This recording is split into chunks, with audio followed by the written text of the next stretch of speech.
berbagai jenis ilmu yang ditekuni.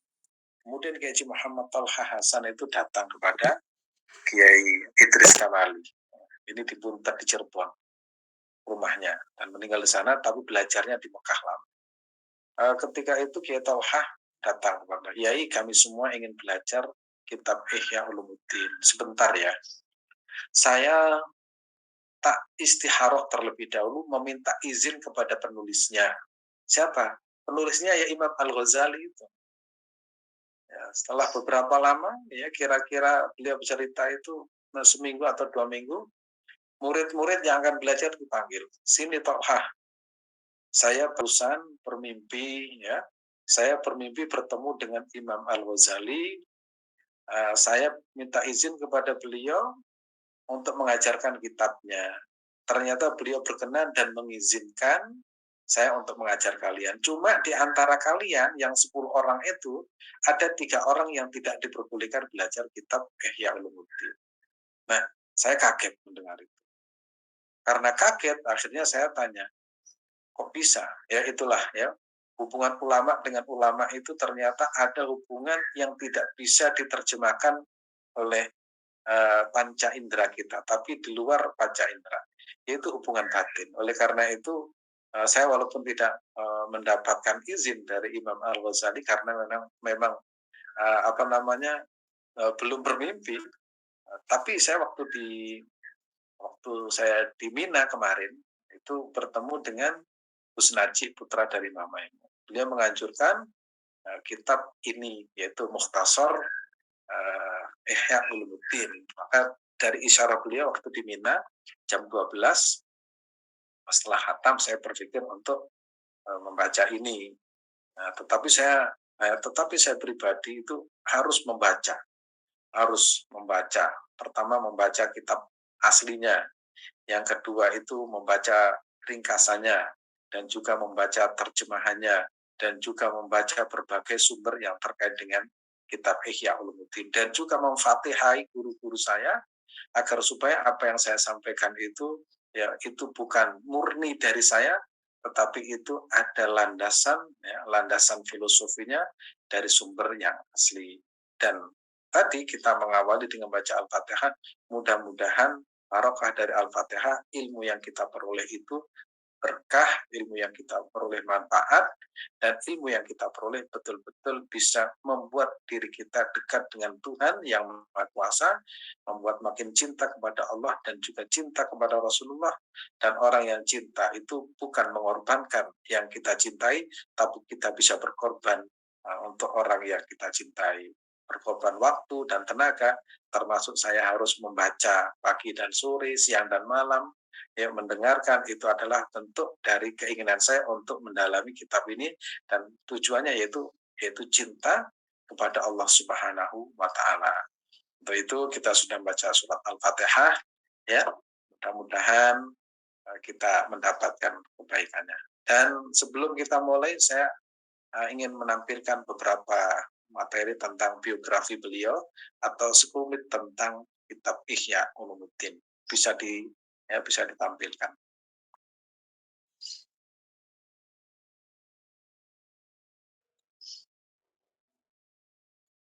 Ya, sebentar Ustaz. Nah, Imam Al-Ghazali itu lahir di Atus, ya. Atus itu di mana? Atusi. Makanya beliau itu namanya Muhammad bin Ahmad Atusi. Nah, beliau itu terkenal dengan namanya Abu Hamid. Nah, jadi nama beliau itu bapaknya namanya Muhammad, kakeknya juga namanya Muhammad. Jadi orang Arab itu orang Arab dan para ulama itu namanya cuma satu. Misalkan Ahmad atau Muhammad. Ya kalau perempuan Zainab, Hindun, Salma. Nah, kalau dulu ada Tolhah itu. Kalau orang Indonesia satu kampung namanya itu di bawah. Misalkan ya Sri Suzuki Yamaha Honda, itu nama itu dipakai semua. Kalau orang Arab enggak, Zainab, Tolhah, ya. Nabi Muhammad namanya cuma siapa? Muhammad. Nah, Imam Al-Ghazali itu namanya Muhammad bin Muhammad. Bapaknya namanya Muhammad, ya, bapaknya buyutnya, kakeknya juga namanya Muhammad. Muhammad bin Muhammad, ya, atau Abu Hamid Muhammad bin Muhammad Al-Ghazali. Itu biasa, ya biasa. Maka jangan heran ya. Makanya orang Bani Israel itu kalau menyebut nama berulang-ulang dikira menghina. Tapi bagi orang Arab itu memang berkali-kali namanya kakeknya ya. Misalkan saya punya anak saya itu ngambil nama ayah saya atau ngambil anak kakek saya, itu terus menerus. Sehingga kalau masalah nasab orang Arab itu gampang karena apa? Cara mengingat nama itu ingat kakeknya, kakek itu sudah nama. Jadi terus menerus. Kalau kita itu kadang sampai 2 keturunan tidak tahu karena namanya itu juga susah. 4 nama itu untuk satu orang. Nah, ini ya. Biografi singkat Imam Al-Ghazali. Kita lihat.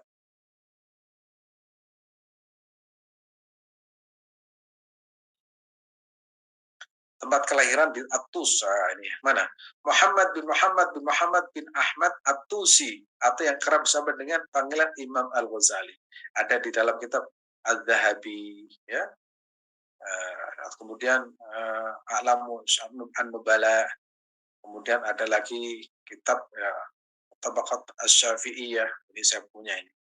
Imam Asy-Syubaki ya. Dilahirkan di Tus pada tahun 450 Hijriah.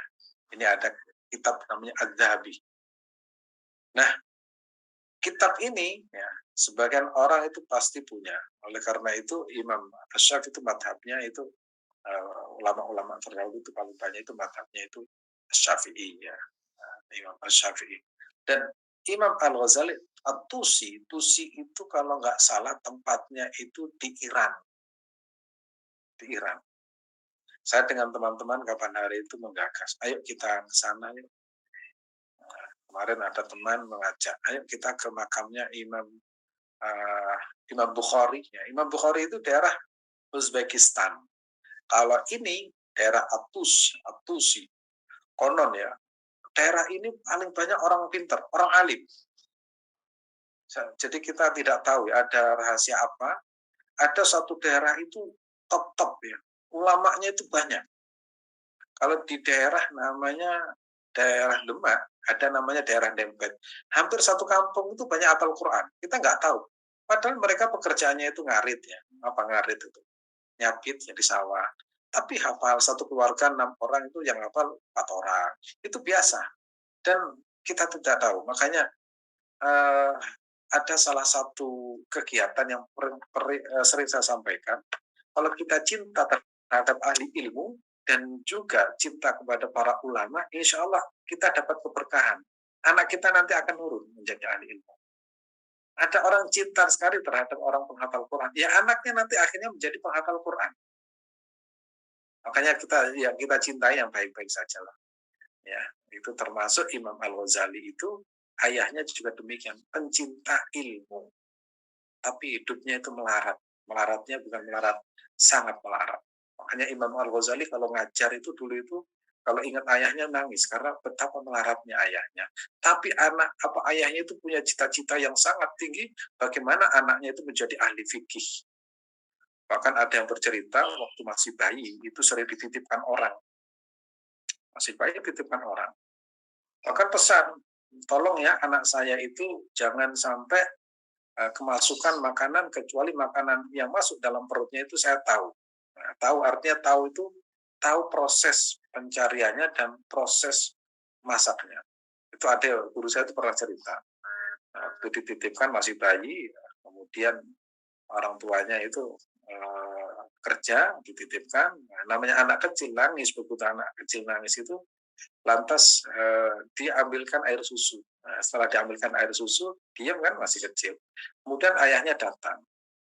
Nah, kemudian yang dititip bilang, anakmu tadi nangis, saya nggak tega, kemudian saya terpaksa memberi air minum susu. Nah, terus ayahnya Imam Al-Ghazali itu bilang, aku sudah pesan, jangan sampai anak saya makan sesuatu yang saya tidak tahu asal-usulnya. Kemudian anaknya mengucapkan terima kasih, anaknya dibawa pulang, setelah dibawa pulang, anaknya itu kakinya taruh di atas, ya kakinya taruh di atas, ya dijungkir ya, supaya air yang masuk dalam perutnya itu keluar semua. Karena ayahnya itu berpikir begini, saya tidak ingin anak saya itu ya ada makanan masuk dalam perutnya sehingga itu akan mempengaruhi kecerdasannya. Nah, itu bagi sebagian ulama itu memang demikian. Nah, ada beberapa ulama yang saya catat ya. Satu, Kiai Mas Tuki ya. Kiai Mas Tuki itu anaknya itu proses pemberian makan ya, itu melalui apa? Kalau beliau ngaji di masjid-masjid itu yang digunakan untuk makan dan minum sehari-hari. Kalau untuk pegawai negeri itu tidak pernah digunakan untuk pembiayaan anaknya. Termasuk Kiai Hamid, termasuk Mbah Maimun itu seperti itu. Bahkan Mbah Maimun itu pernah berkata dalam YouTube yang pernah saya perhatikan, itu anaknya yang sedang belajar itu nggak ada yang dibolehkan mendapatkan beasiswa. Alasannya sedang, saya sebagai orang tua akan bertanggung jawab secara utuh lahir dan batin, pertumbuhan fisik dan rohaninya itu harus dari cara kerja saya. Nah, itu ternyata ulama terdahulu itu hati-hati dalam masalah seperti ini. Nah, kalau kita walaupun tidak bisa, minimal kita punya banyak gambaran, oh ternyata mereka seperti itu. Karena apa? Ingin anaknya itu kelak menjadi pemegang ilmu yang kelak itu akan menjadi penuntut umat. Dan termasuk Imam Ghazali demikian. Itu pula konon itu dijungkir sehingga kelak anakku akan menjadi orang yang paling top karena apa? Karena bersihnya perutnya dari berbagai makanan yang menurut pandangan ulama itu tidak jelas asal usulnya. Loh, terus kalau kita gimana? Nah, itu ada nanti kajian-kajian yang terakhir itu bagaimana supaya kita itu senantiasa bersih dari berbagai itu, yaitu rajin puasa dan rajin sholat malam.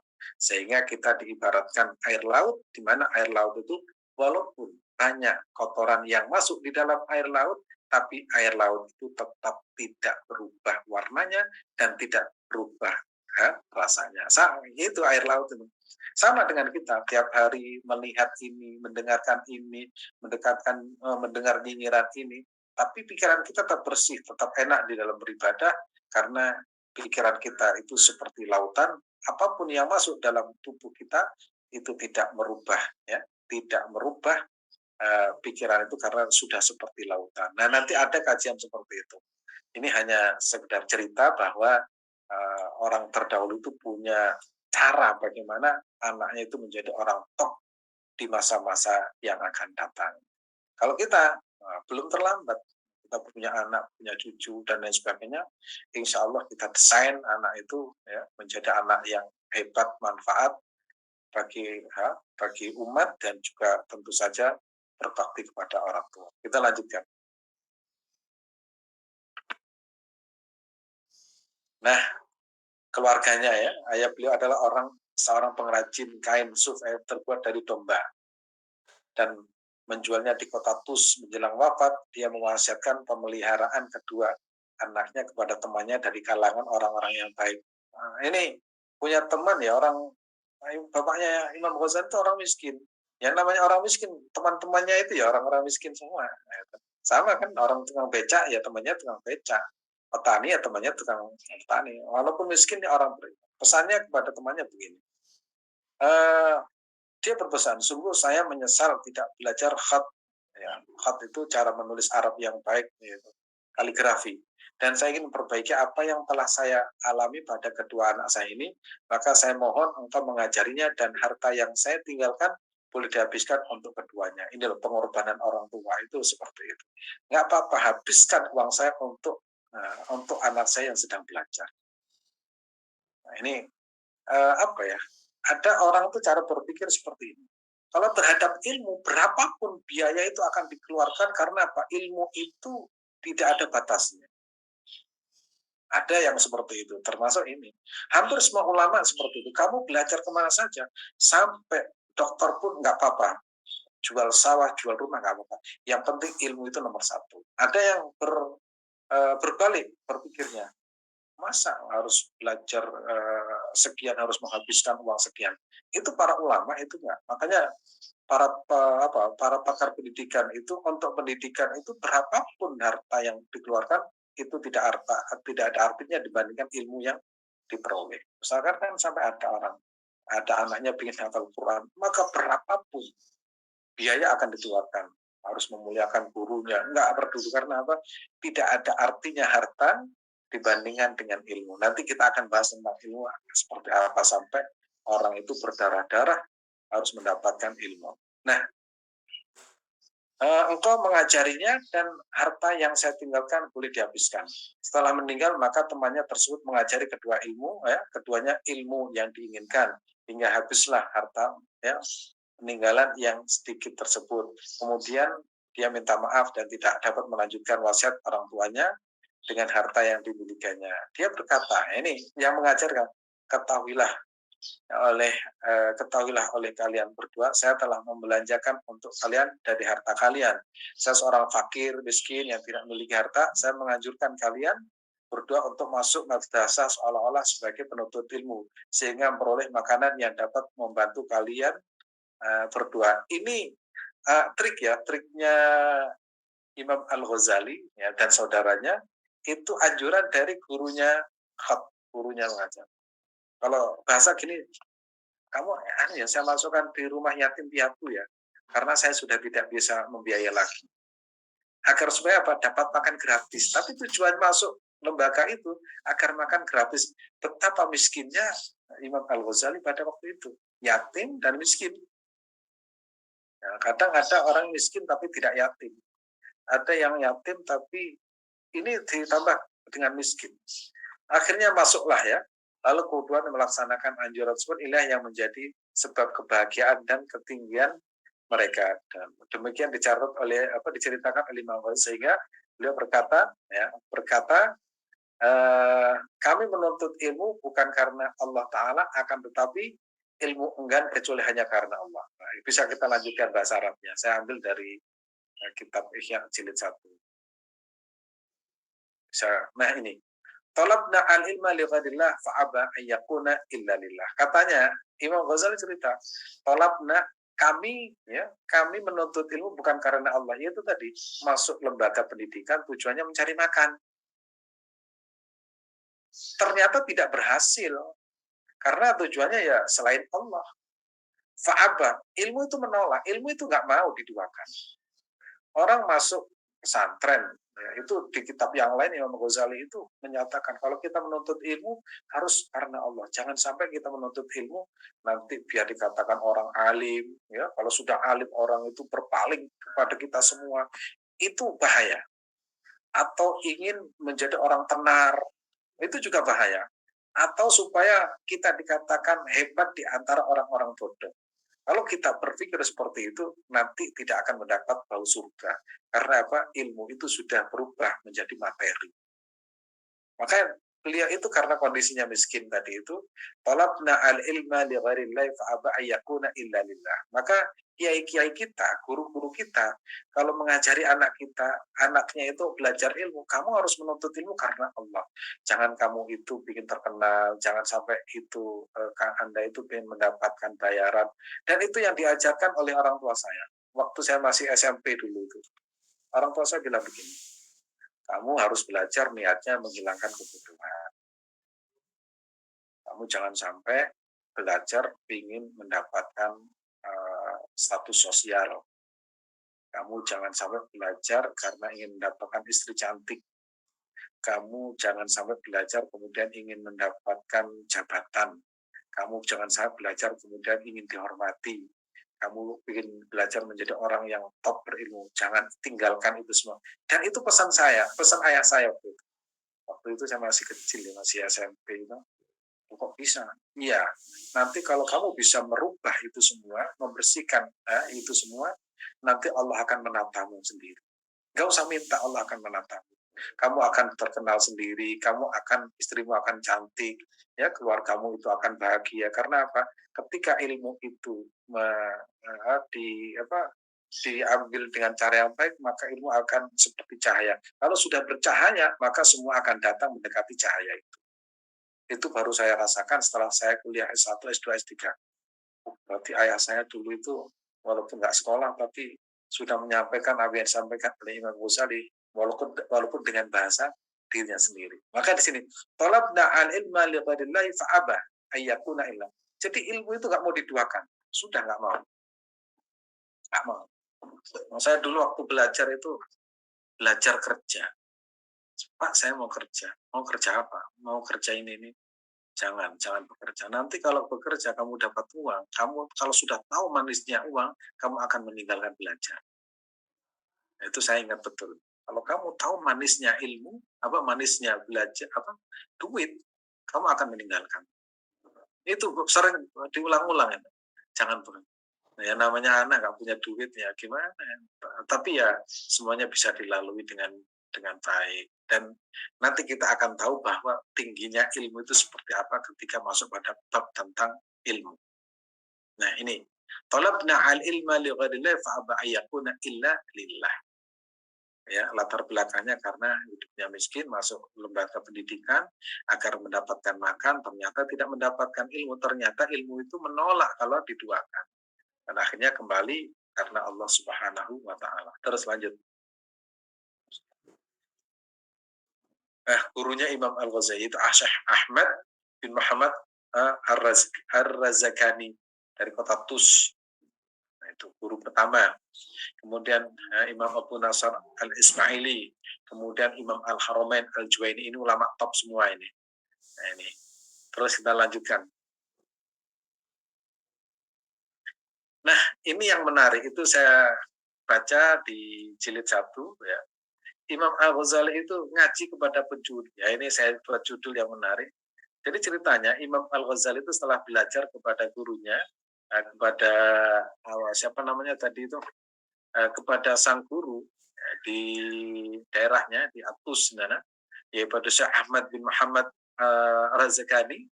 Ya, setelah belajar beberapa tahun ternyata cara belajar beliau itu ditulis. Nah, itu bagus ya. Cara belajar Imam Al-Ghazali pertama belajar tuh ditulis, semua ditulis sampai berapa tahun kemudian akhirnya dia itu pulang ke negerinya, ke rumahnya.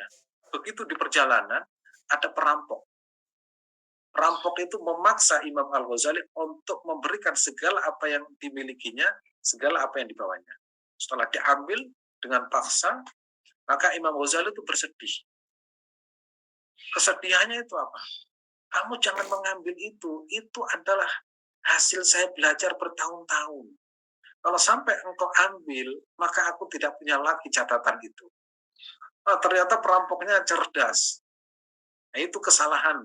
Ini kalau barangmu, tasmu saya ambil, kemudian saya buang, berarti kamu kehilangan ilmu. Tapi tolong, memohon, Imam Ghazali itu memohon. Ini masih santri lah, kira-kira masih SMA lah. Saya mohon jangan sampai itu dibuang. Silakan ambil barangnya, tapi catatan-catatan itu jangan sampai kau ambil. Kembalikan ke saya. Nah, ini perampok yang bagus ini. Itu gara-gara kamu suka menulis tapi tidak suka menghafal. Nah, kalau sudah hilang catatannya, apalagi disimpan di mana? Disimpan di laptopnya kena virus zaman sekarang itu hilang ilmunya. Ya, disimpan di HP tambah hilang. Akhirnya lama-kelamaan perampok itu merasa kasihan terhadap Al-Ghazali, ya kamu anjurkan. Makanya ilmu itu harus dihafal, jangan sampai ditulis. Kalau ditulis, saya cari, saya buang, kamu punya apa? Nggak punya apa-apa kan? Dikembalikan, sejak itu kemudian pulang ke rumah itu, apa yang pernah ditulisnya dihafal selama 3 tahun. Dan akhirnya menjadi orang yang ahli hafalan. Makanya kemarin ada doa agar gampang hafal Al-Quran, hafal ilmu-ilmu yang lain. Kemarin sholawat kan, ya sholawat. Insya Allah nanti sudah finishing, nanti saya kirim sholawatnya itu agar kita menghafalkan sesuatu itu lebih gampang, ya lebih gampang dan lebih mudah. Ada doanya. Kalau usia kita itu kalau menghafalkan biasanya cepat hilang. Nah supaya tidak cepat hilang, itu ditopang dengan doa, itu sholawat hifdzul Quran atau sholawat dunia, dan itu ada dan dilakukan oleh para ulama. Bahkan teman saya itu tatkala kesulitan menghafal Al-Quran, sehari itu 1 halaman kesulitan, akhirnya baca sholawat ini sehari itu dapat 5 halaman. Sehingga ada orang yang menghafal Al-Quran itu tidak perlu 2 tahun, 3 tahun, 4 tahun, kadang hanya 10 bulan itu bisa. Ternyata ada caranya, ada metodologinya, dan juga ada sholawat ya, untuk mempermudah, mempercepat. Nah, insya Allah itu nanti bisa diamalkan oleh kita dan juga anak-anak kita atau cucunya yang ingin belajar ilmu agama apa saja oleh Allah diberikan kemudahan. Nah, sejak saat itu Imam Al-Ghazali itu menghafal, setiap ilmu dihafal, setiap ilmu dihafal. Sehingga namanya orang hafal, itu kalau mau menulis itu tinggal download ya. Zaman sekarang itu ya, karena ilmunya sudah ada di otak semua, tinggal dikeluarin aja. Keluarin, mau menulis tentang ini. Karena sudah tersimpan semua di file yang jumlahnya besar di dalam otaknya. Kalau tidak ada filenya, nggak ada yang dikeluarkan. Ya, nggak ada yang dikeluarkan. Mau menulis juga kesulitan, menyampaikan juga kesulitan, karena tidak ada file dalam otak kita.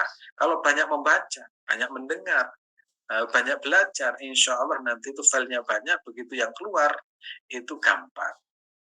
Terus lanjut. Nah, maka sebentar, kembali pada Nah, makanya di situ ada kalimat al-ilmu fis sudur la fis sutur. Ilmu itu sesungguhnya terekam jelas dalam hati, bukan sekedar tulisan yang melekat dalam halaman-halaman buku. Al-ilmu fis sudur la fis sutur. Sutur itu ternyata dada di hati. Adapun tulisan-tulisan itu supaya tidak hilang, ya supaya tidak hilang. Makanya yajibu alaina an nu'alliqa al-ilma fi al-kitab. Maka kita seharusnya mengikat ilmu itu dengan tulisan. Tapi bukan tujuan tulisan itu. Tulisan kita adalah ilmu itu di hati. Sehingga kalau orangnya sudah tua, itu ada peninggalan. Dan Imam Al-Ghazali akhirnya banyak karyanya. Karyanya itu ada 48 judul. Kita lanjutkan. Karyanya itu ada 48. Ini sebagian kecil ya. Ihya Ulumuddin, Tuhfatul Fala, Tahafutut Falasifah, Al-Iqtisad fi Al-I'tiqad, Al-Muwaqqit min Al-Dhalal, Jawahir Al-Quran, Mana Mizanul A'mal, Al-Maqasadul Asna fi Ma'an Asma'il Husna. Tentang Asma'ul Husna ada. Ya, Al-Qistasul Mustaqim, kemudian Al-Mustahari. Ini ya ini kitab-kitab yang diterjemahkan beliau. Kitab-kitab yang ditulis dan sebagian besar sudah banyak yang diterjemahkan. Maka kita yang akan kita bahas adalah Ihya Ulumuddin. Apa saja isinya? Coba kita perhatikan di bawah ini.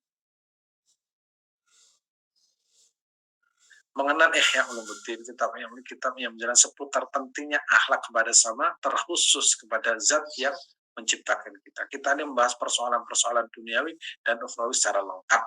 Jadi ibarat obat itu semua itu bisa menyembuhkan berbagai penyakit. Itu. Dengan kata lain, kita mengadopsi seluruh ilmu yang bersumber dari Al-Quran, sehingga sebagian ulama berpendapat bahwa kitabnya adalah jilman dari Al-Quran yang sudah diterangkan oleh Imam Al-Ghazali. Karena sudah otaknya itu sudah komplit ya, maka beliau itu disebut dengan Hujjatul Islam. Persoalan apapun bisa dijawab dengan mudah, baik itu melalui jalur jalur dalilnya atau jalur mantiknya atau ilmu logika. Itulah Imam Al-Ghazali. Dan Imam Al-Ghazali ini memang menjadi ulama yang bisa menulis tentang filsafat, tapi tujuannya itu untuk memberangus orang-orang filsafat. Itu. Jadi beliau itu pendekatannya, misalkan menulis tentang filsafat, tapi tujuannya bukan untuk filsafat, tapi orang-orang filsafat itu dikalahkan semua dengan argumentasi Imam Al-Ghazali. Makanya beliau itu dikagumi oleh banyak ulama, termasuk ulama-ulama Al-Azhar itu.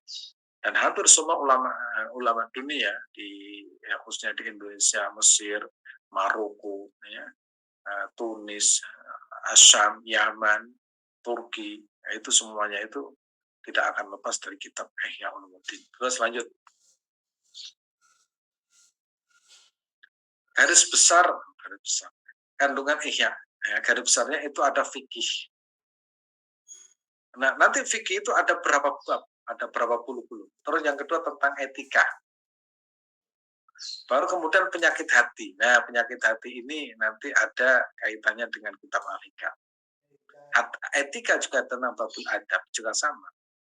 Ya. Kemudian yang terakhir budi pekerti penyelamat manusia. Jadi budi pekerti kita, ya, akhlak kita kepada Allah, akhlak kita kepada lingkungan, akhlak kita kepada guru, akhlak kita kepada pepohonan, akhlak kita terhadap air, akhlak kita kepada orang tua, sampai akhlak yang terkecil pun itu tidak lepas dari penjelasan oleh Imam Al-Ghazali dalam kitab Ihya Ulumuddin. Kita lanjutkan.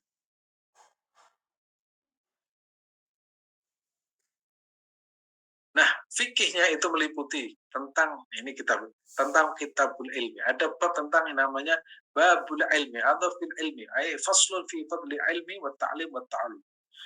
Fasal yang menerangkan tentang belajar, mengajar dan ilmu, ya. Tentang babul ilmi, fil ilmi. Faslun fi fadli ilmi, keutamaan ilmu dan mengajar.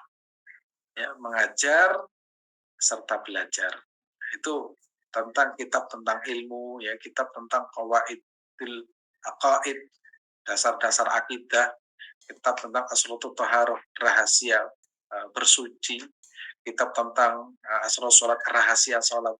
Jadi salat, ya, kalau fikih itu kan tentang syarat sahnya salat, tapi ini rahasia salat itu dibahas.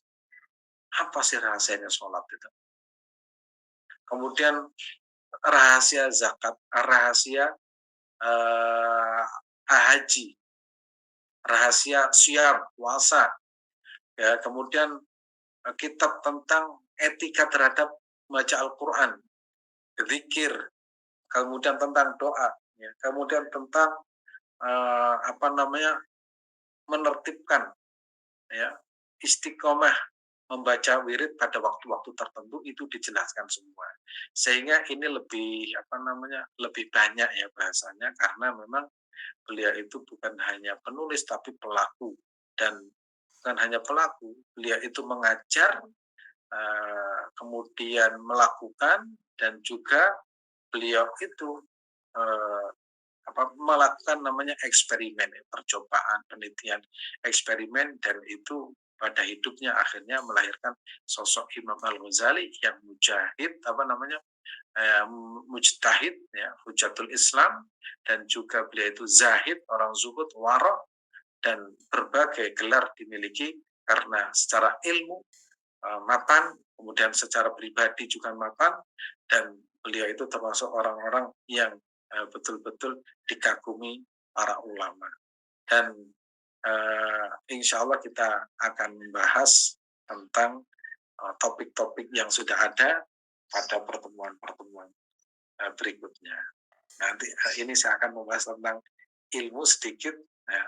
Namun sebelum kita mulai, saya kembalikan waktunya kepada Kang Hasan.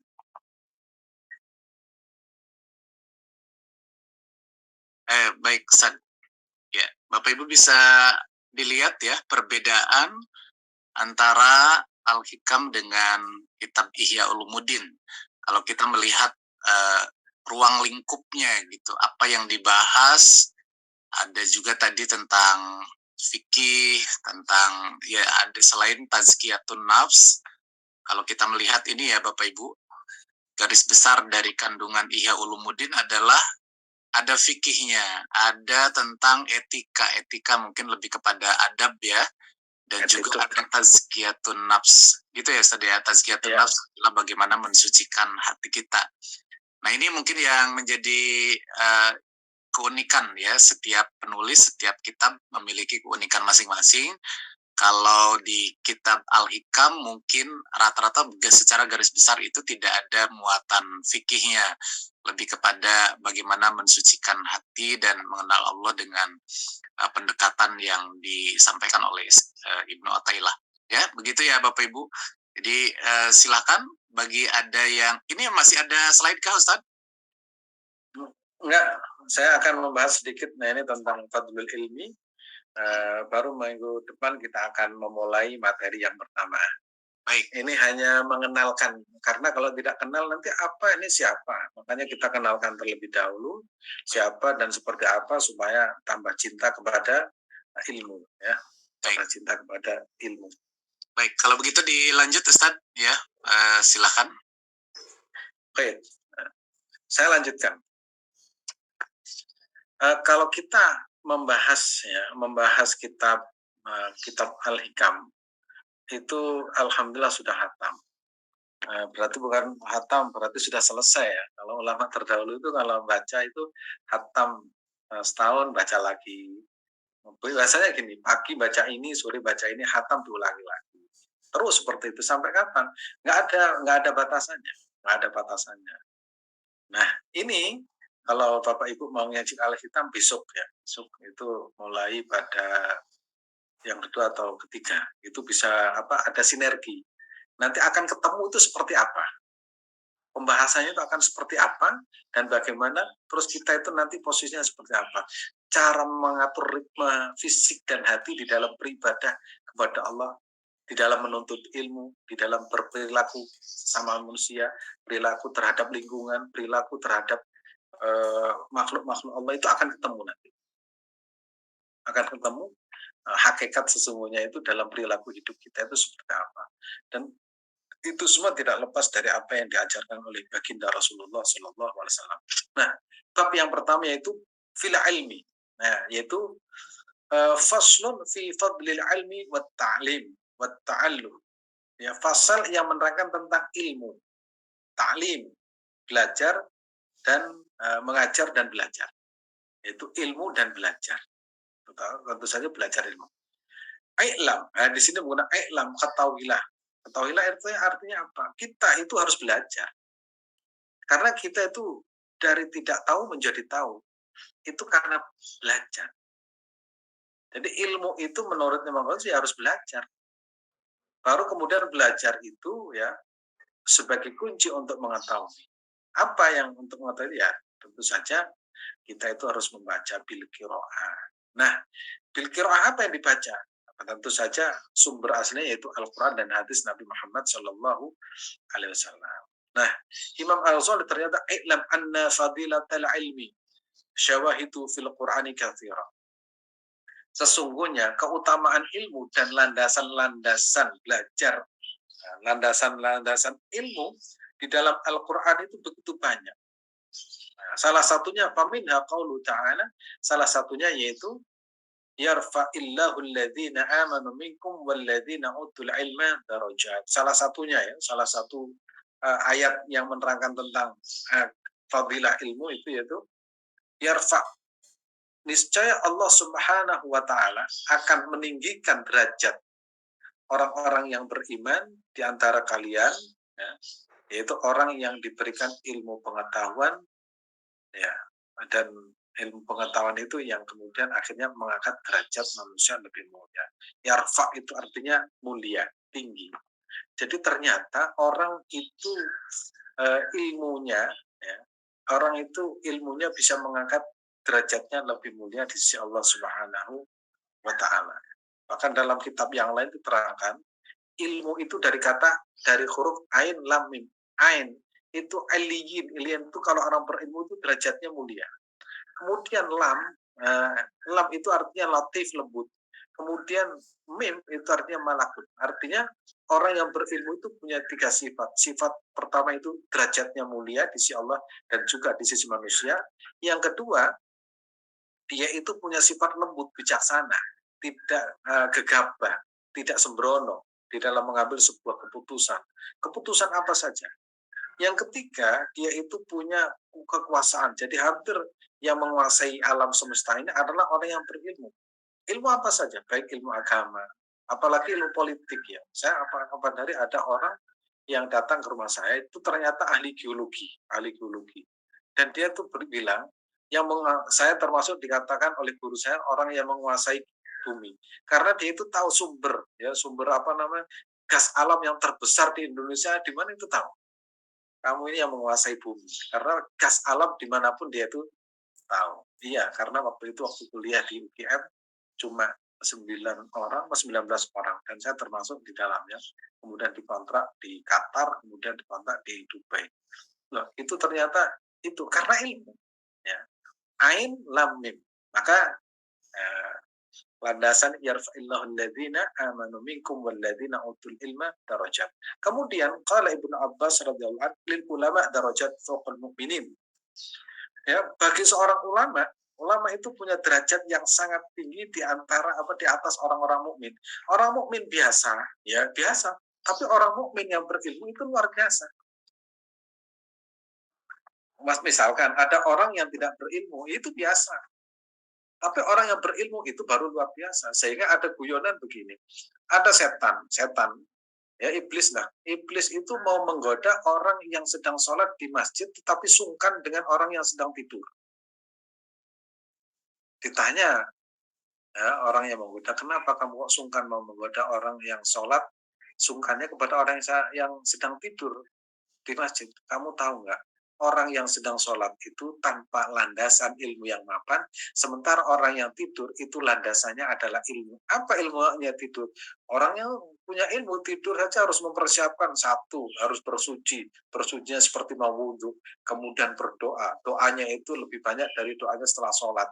Kadang baca Asmaul Husna, kadang kalau malam itu baca surat Tabarok, kemudian baca zikir, tasbih, tahmid, kemudian baca ayat kursi, baca muawwidhatain, kemudian baca lagi sholawat. Itu jadi persiapan tidur itu sampai setengah jam. Jadi wajar kalau setan itu takut. Sedangkan orang yang tidak berilmu mau tidur di depan TV selesai. Ya. Nah, TV-nya bilang, wah kamu saya tonton sekarang. Nah, karena apa? Tidak ada landasan ilmu. Jadi sampai seperti itu kualitas orang berilmu itu, sehingga derajatnya itu lebih tinggi di antara orang mukmin yang lain. Ya. Nah, di sini lil ulama darajat fawqal mu'minina bisab'atin 700 derajatnya itu 700 lebih tinggi. Ma baina darajatin khamsumi'ati am. Di sini terangkan derajatnya ya di atas ukuran derajat di atas orang mukmin sebanyak 700 derajat, di antara dua derajat terdapat jarak perjalanan 500 tahun. Itu keistimewaan orang berilmu. Nah, ini kan akhirnya kita tahu posisi orang berilmu itu seperti apa. Orang berilmu itu ternyata luar biasa. Karena yang menjaga alam semesta ini kan orang berilmu. Tidak kalau tidak ada ilmu itu kan bahaya. Ya. Tidak ada orang berilmu itu bahaya. Maka di situ ada satu ayat lagi. Kul hal yastawil ladina ya'lamuna wal ladina la ya'lamun. Nah, katakan hal yastawil ladina ya'lamuna walladzina la ya'lamun.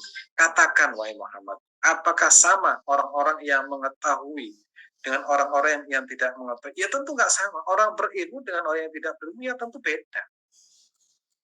Tentu saja nanti tanggung jawabnya juga beda. Makanya tadi saya sampaikan, kalau kita menuntut ilmu, bersihkan dari berbagai kotoran, sehingga kalau kita niatnya itu bersih, nanti kita itu akan mulia, dan kemuliaan itu tidak usah minta karena mulia-mulia sendiri.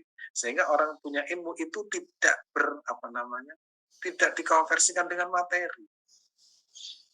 Tidak konversikan materi. Dan ini tantangan orang berilmu seperti itu. Apalagi di zaman sekarang ada nilainya. Wah, itu kan sudah bahaya ini. Nah, yang dimaksud ini tentu saja hal yastawil ladzina ya'lamuna wal ladzina la ya'lamun. Surat Az-Zumar. Terus kemudian Imam Al-Ghazali mengutip satu ayat lagi, innama yakhsyallaha min ibadil ulama. Baru secara karakteristik ya, orang yang memiliki ilmu itu akan melahirkan rasa takut, dan mereka adalah para ulama. Innama yakhsyallah, sesungguhnya hanya yang takut kepada Allah di antara hamba-hambanya hanyalah seorang ulama. Sebab ilmu kalau bukan ulama yang menguasai justru menjauhkan umat dari Allah Subhanahu wa taala.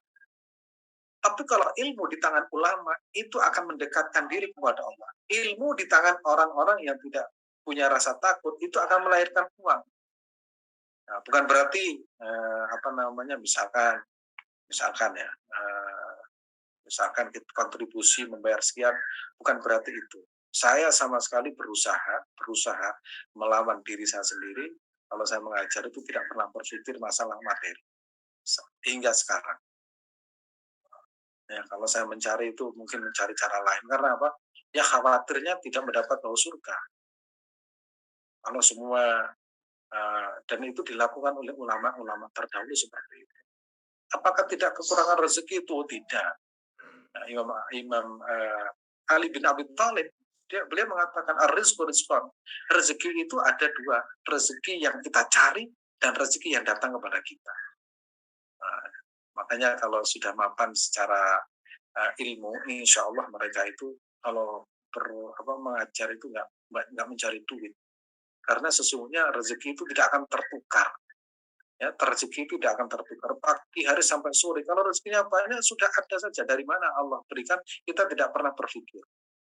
Tapi kalau misalkan rezeki sedikit mulai pagi sampai sore itu juga dapat sesuai dengan takaran yang Allah berikan. Sehingga orang yang berilmu tidak pernah risau dengan rezeki dan tidak pernah berpikir ilmu itu menjadi materi. Materi artinya materi yang sifatnya karena terlalu kecil, terlalu kecil. Ilmu itu dimaterikan hanya nilainya sekian, sekian, itu kan habis.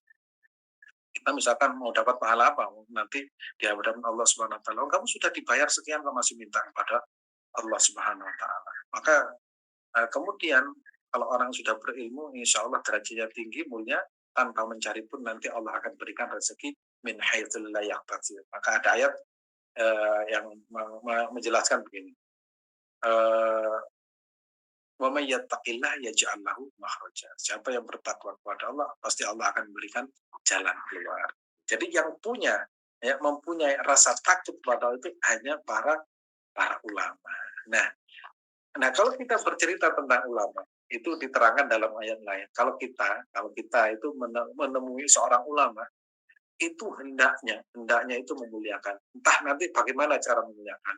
Dan itu dilakukan oleh Sabit Al-Bunani. Sabit Al-Bunani itu seorang ulama tabi'in.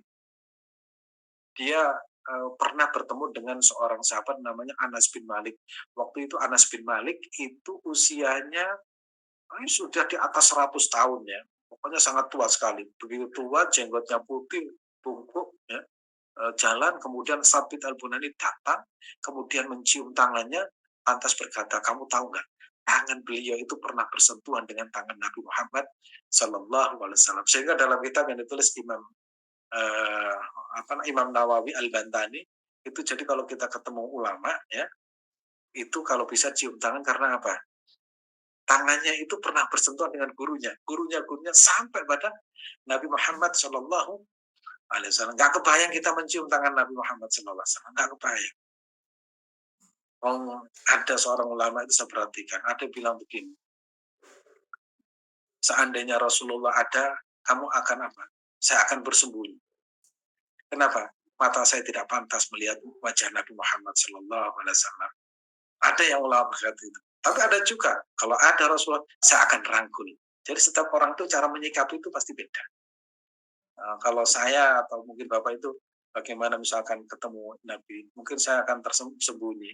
Rasanya nggak pantas melihat wajah suci Nabi Muhammad Sallallahu Alaihi Wasallam, di mana mata kita itu yang digunakan untuk aneh-aneh. Ya, betapa sucinya itu membersihkan dari mata kita. Ada yang berpikir seperti itu. Nah, kita mencium tangan ulama seperti itu. Hadisnya begini, man akrama aliman, kata Nabi itu, siapa yang memuliakan orang alim itu sama dengan memuliakan aku. Siapa yang memuliakan aku sama dengan memuliakan Allah. Wa man akramallah fama'ul jannah. Siapa yang memuliakan Allah maka surgalah tempatnya. Jadi ulama itu sangat tinggi posisinya. Bahkan dalam hadisnya di sini itu ada tiga kelompok yang kelak akan berikan syafaat, termasuk ulama, ya, para nabi, para ulama, dan syuhada. Bahkan nanti diterangkan kalau kita punya anak hafal Quran itu kelak akan memberikan syafaat. Mana nak yang kamu akan beri syafaat? Kakek saya. Mana lagi nak itu buyut saya? Mana lagi nak itu tetangga saya? Itu akan ditanya oleh Allah Subhanahu wa Ta'ala, istimewanya. Itu karena kita tahu seperti itu ya barokahnya kita memiliki ilmu. Maka ini setelah beliau menyebutkan innama yakhsyallaha min ibadihi al-ulama. Nah, kita pernah bahas di kitab Al-Hikam, namanya takut itu apa? Takut itu makin dekat itu kalau takut pada Allah. Jadi memang ada korelasinya kitab Ihya itu dengan Al-Hikam. Namanya kita takut itu bukan menjauh, namanya takut itu mendekat. Semakin takut semakin mendekat. Nah, kalau kita bilang takut kepada orang tua, itu mungkin di rumah takut dengan orang tua, iya. Di luar rumah dia tuh melakukan apa saja yang tidak diketahui oleh orang tua. Berarti itu takut sama orang tua. Kalau kita takut pada guru kita, mungkin di luar kita melakukan apa yang tidak diketahui. Tapi begitu takut kepada Allah Subhanahu wa taala, ingin dalam dekapan Allah Subhanahu wa taala, takut ketinggalan sholat, takut ketinggalan sholat malam, takut tidak baca Al-Qur'an, takut akhirnya semua apa dilakukan karena apa? Karena takutnya itu sifatnya ingin selalu dekat, dan yang bisa melakukan adalah al ulama. Oleh karena itu ulama itu kan tidak ada waktu kecuali bermanfaat. Bangun tidur mengajar. Kalau nggak seperti itu, kalau berjalannya saja berpikir. Nah, pekerjanya apa? Pekerjanya itu adalah zikir. Artinya zikir bukan hanya zikir, karena setiap niat bekerja itu mendapatkan, misalkan mendapatkan materi, digunakan apa? Bangun masjid digunakan apa? Menyantuni anak yatim digunakan apa? Jadi hampir semua langkah dan gerakannya itu adalah, kok bisa seperti itu? Karena mereka tahu, landasannya itu tahu. Kalau kita itu iktimatnya itu landasannya adalah ya Allah Subhanahu wa taala. Menuntut ilmu ya karena Allah, ya, kemudian tidurnya juga karena Allah. Nah, kalau bahasa kitab Al-Hikam itu, kita menunggu satu ke menunggu yang lain, itu niatnya itu disandarkan kepada Allah. Kita sekarang jam ini kita menunggu sholat duha, menunggu nanti sholat duha, menunggu sholat duha. Begitu juga yang sifatnya tahunan. Kalau kita setiap tahun menunggu haji, menunggu ini, semua menunggu. Tapi dalam menunggu itu adalah nilainya itu ibadah kepada Allah Subhanahu wa taala. Terus di sini waqala ta'ala wa tilkal amsalu nadribuha lin-nasi wa ma ya wa ma yaqilu illal alimun. Nah, di sini wa tilkal amsal. Kemudian beliau mengutip ayat Allah Subhanahu wa taala, dan perumpamaan ini kami buatkan untuk manusia dan tiada yang memahami kecuali orang-orang yang berilmu. Dan perumpamaan itu gambaran-gambaran, ilustrasi-ilustrasi yang bisa memahami itu adalah ulama. Pernah kan saya sampaikan tentang masalah makan.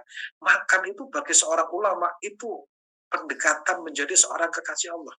Bahkan ada satu hadis, barang siapa makan setiap satu puluhan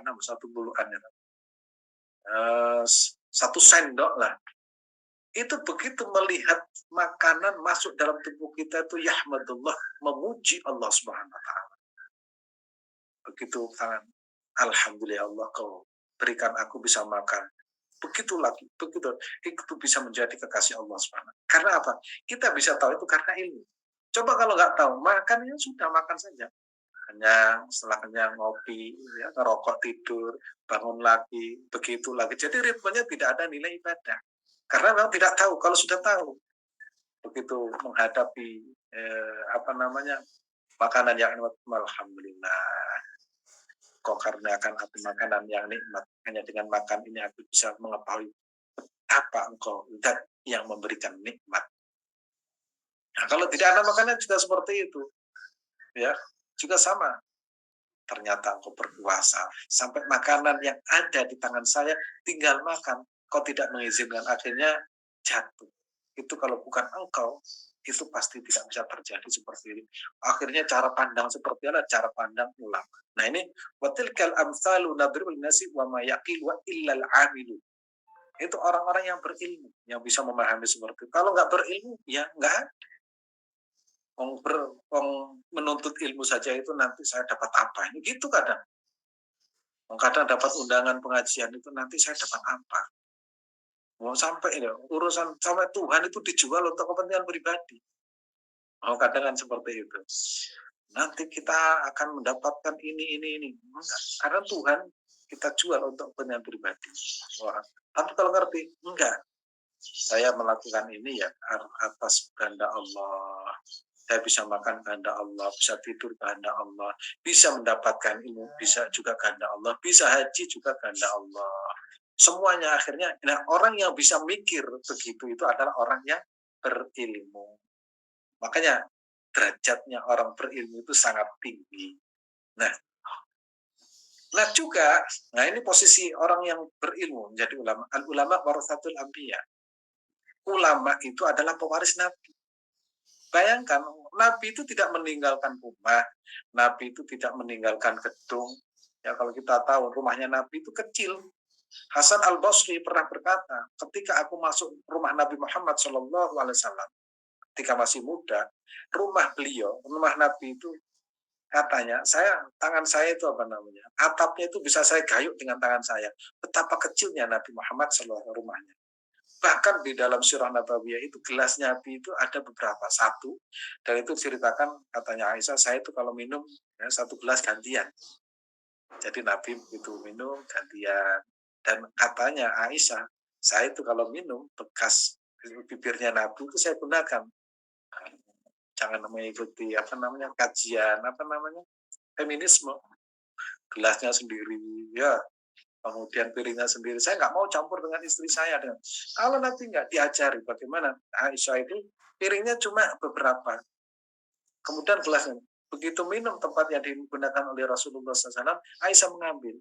Di sini ini tempat bibirnya Nabi, maka aku minum di tempat yang pernah digunakan Nabi Muhammad Sallallahu Alaihi Wasallam. Nah itu apa? Itu karena ingin menunjukkan betapa Nabi Muhammad itu panutan. Kita bisa seperti karena ya ulama. Makanya ulama itu pewaris para nabi.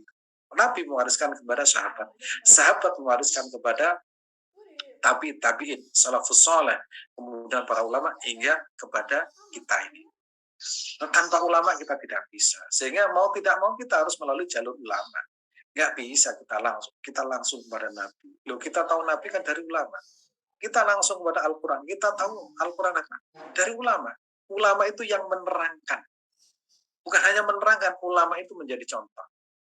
Perilakunya sehari-hari itu sudah cukup tanpa harus membaca. Makanya dulu tapi itu kalau ada gimana kiai ini, gimana habaib ini, gimana ulama ini, yang dilihat itu ulamanya. Walaupun ulama itu dapat mengeluarkan dalil, tapi dalilnya adalah perilakunya. Oh, caranya kiai ini memperlakukan istrinya begini. Cara itu nggak usah dalil. Karena apa yang dilakukan itu representasi dari warisan para nabi. Maka al ulama warasatul anbiya. Pewaris para nabi. Sehingga ada guyonan begini. Makanya ulama itu ya macam-macam. Ada ulama seperti Nabi Yusuf alaihissalam, ganteng, keren, pelente, rumahnya bagus, mewah, ya, istrinya juga banyak, itu ada. Ada yang seperti Nabi Ayub, sakit-sakitan, melarat, sengsara. Ya, ada yang seperti Nabi Sulaiman, punya kerajaan, berkuasa, dihormati. Ada juga ulama yang sengsara, seperti Nabi Isa, sampai dituhankan, dikultuskan. Maka Nabi Muhammad SAW itu mengajarkan ya Nabi Muhammad mulia tapi tidak sampai dikultuskan menjadi Tuhan. Makanya Nabi itu tetap istimewa sampai kapanpun dimanapun. Sesesat-sesatnya umat Nabi Muhammad itu tidak sampai menuhankan Nabi Muhammad Shallallahu Alaihi Wasallam karena sudah diajarkan oleh para ulama. Makanya pewaris sah ilmu ya para nabi adalah ulama, al-ulama warasatul anbiya. Ini mukaddimah ya tentang ilmu dan waktunya nanti terlalu siang. Nanti saya kembalikan kepada Mas Hasan. Insya Allah besok pertemuan berikutnya saya sediakan slide-nya untuk keistimewaan tentang ilmu dan ulama, dan mudah-mudahan kita semakin mencintai para ulama karena ulama itu kelak yang akan menuntun kita untuk mengenal Allah dan Rasulullah dan juga kelak akan memberikan syafaat kepada kita semua. Gitu.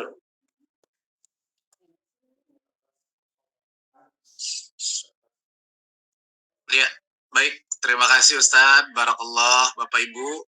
Bekal penjelasan ilmu tadi, saya kira menjadi suntikan energi untuk kita bisa bertahan menyelesaikan 4 jilid. 4 jilid itu bukan waktu yang sebentar dan perjuangan yang tidak mudah ya. Mungkin lebih panjang juga kajiannya kalau kita terbayang. Nah, ini kita ngambil yang ringkasannya. Cuma satu jilid aja. Satu jilid aja ya. Nggak kuat yang karena tingkat kesantriannya itu tingkat usianya yang sudah tidak kuat duduk sampai berjam-jam. Kalau di pondok pesantren itu mulai pagi sampai pagi itu kuat baca itu. Iya. Kita santai ya, kita yang penting kita itu landasannya al-hikam. Hidup itu harus bahagia. Ya,